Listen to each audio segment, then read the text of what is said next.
Explain to them what RSP is. So RSP is a really unique program that only the National Guard has, which is really cool. So the National Guard is the only branch where you enlist and you're automatically in the Guard.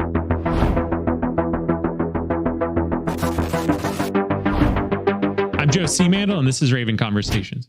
Today I'm joined by Sergeant First Class Rebecca Gines. She is the Area 2 NCOIC for RSP, which is the Recruitment Sustainment Program. Correct on that? Yes. I went through that when I first joined the Guard. I was just saying back in 2002 when I joined the Guard, I went through RSP. It gave me a ton of insight in the Guard and kind of just those basics you need before you go to basic training. So she's here to kind of talk about what the program is, how it helps, and the benefits of it. So thanks for joining us. Yeah, thanks for having me, sir. Yeah. So like I always do, intro and background on yourself. So I joined the Army in 2002 out of high school, was a medic the whole time. We were different. We were 91 series, so I've changed a couple times. But yeah, so I was active duty for 6 years, kind of bounced around, was at Madigan, Honduras, and then Hawaii, and then got out of the Guard or got out of the military, really missed it, but was a single mom.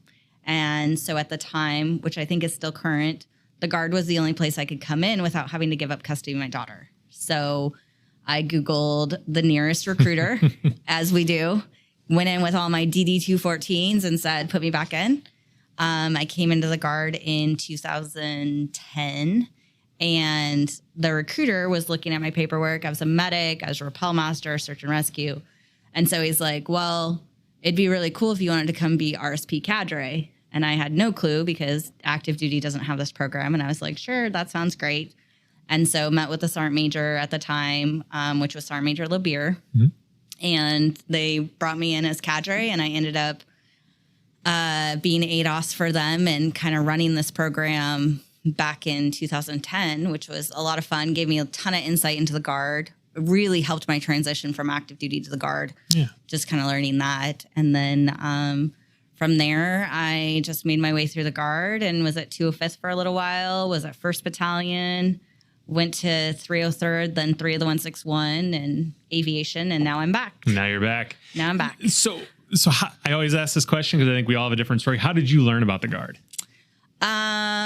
I honestly was talking to an active duty recruiter that told me I couldn't come back in unless I gave up custody, but they actually referred me to the Guard. They didn't know any recruiters, but they said, hey, we hear that the Guard you can go back into and you stay local, you stay in Washington, which was a huge bonus because this is where all my family was.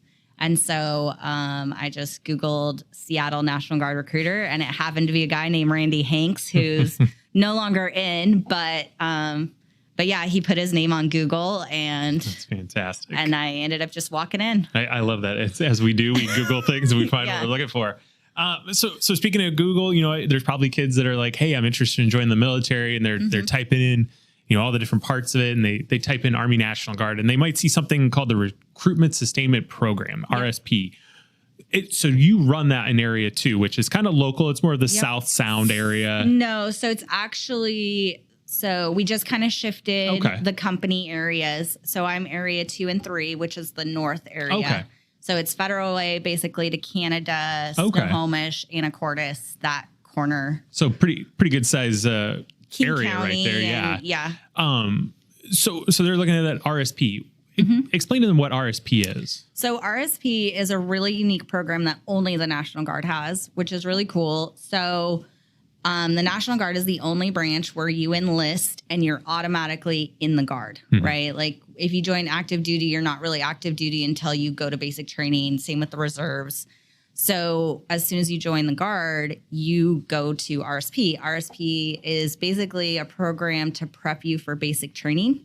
So it gets you used to drilling 1 weekend a month. Obviously, we do a lot of activities that you may not ever get to do again in your career, but it is stuff that you could potentially see depending on where you end up, which is kind of cool. It gets them interested. It makes them want to bring friends. But it also helps them learn ring structure. They learn DNC, they learn land nav, basic medical skills, all those things, so that when they go to basic training, they're better prepared for what they're going to get into. And because of that, the National Guard as a whole actually has the highest rate of honor grads because of our RSP program. Yeah. And you kind of already explained what the program is and some of the benefits of that service. And talk about the fun things. So this is just one of those random things I remember of joining the Guard. One of my first RSP drills, we watched The Patriot, which had never seen it. We're hanging out here and this is where the 90s buildings are. The buildings that were there no longer exist. They built the 90s buildings over it. We watched The Patriot in there. And then I remember running around the woods of Camp Murray and doing a lot of DNC and doing PT tests.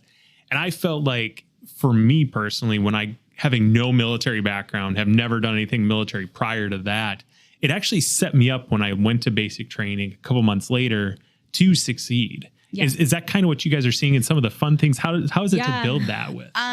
So I'm really fortunate. One of the recruiters that I have, two of the recruiters I have in my area were former drill sergeants. And so they incorporate a lot of the DNC, they help them learn how to be in formation better. I have really great cadre that also are really good at that.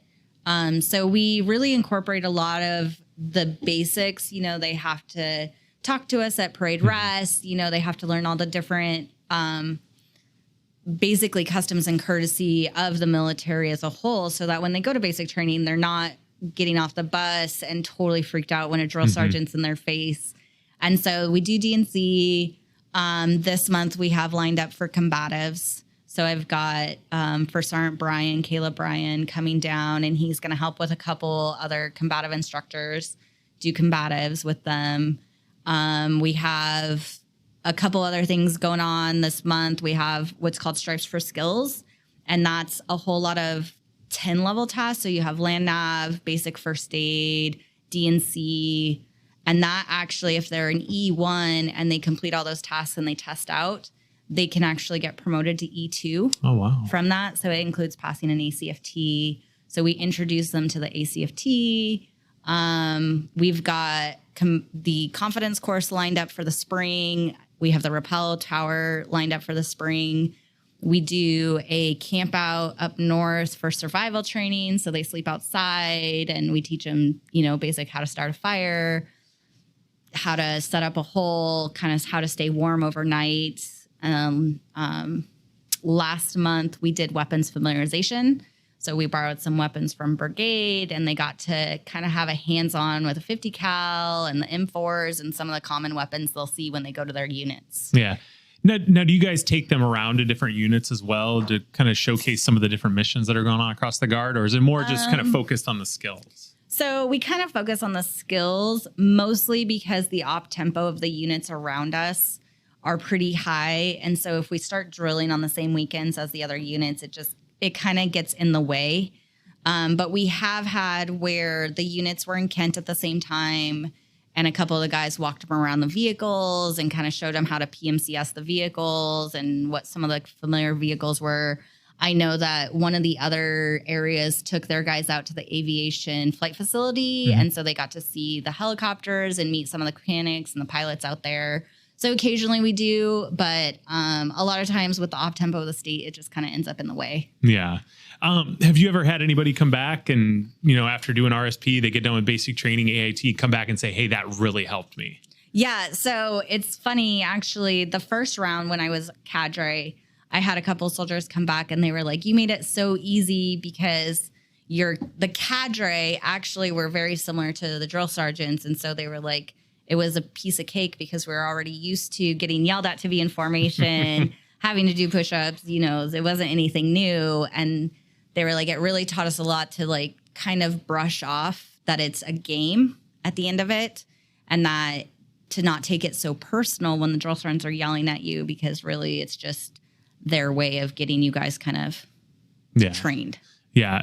So you had also mentioned a little bit earlier, most of the time those folks will bring friends in. Do those individuals have to join the Guard, or is this an opportunity for them to just kind of learn about the Guard a little bit? No. So we allow soldiers to bring guests, and the way we have it set up is usually in the drill letter, I'll put 6 months out or the whole year of what our major events are going to be. And that helps the recruiters and the soldiers that are joining to kind of be like, oh, this is going to be a really cool drill. I should bring my friends to it.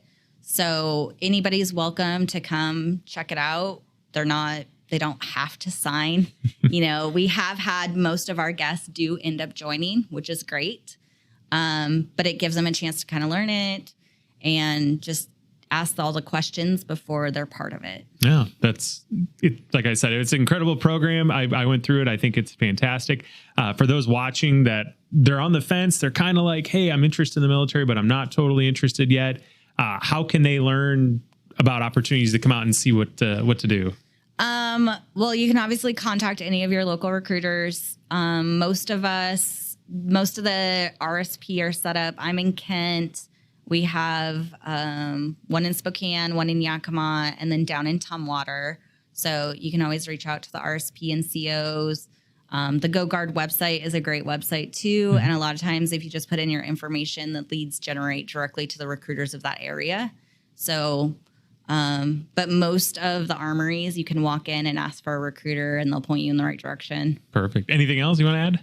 No, I don't.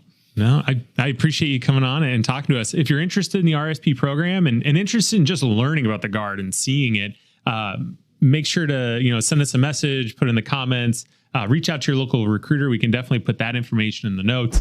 If you like the video, give it a like and make sure to subscribe for future videos. Thanks. Yeah, thank you, sir.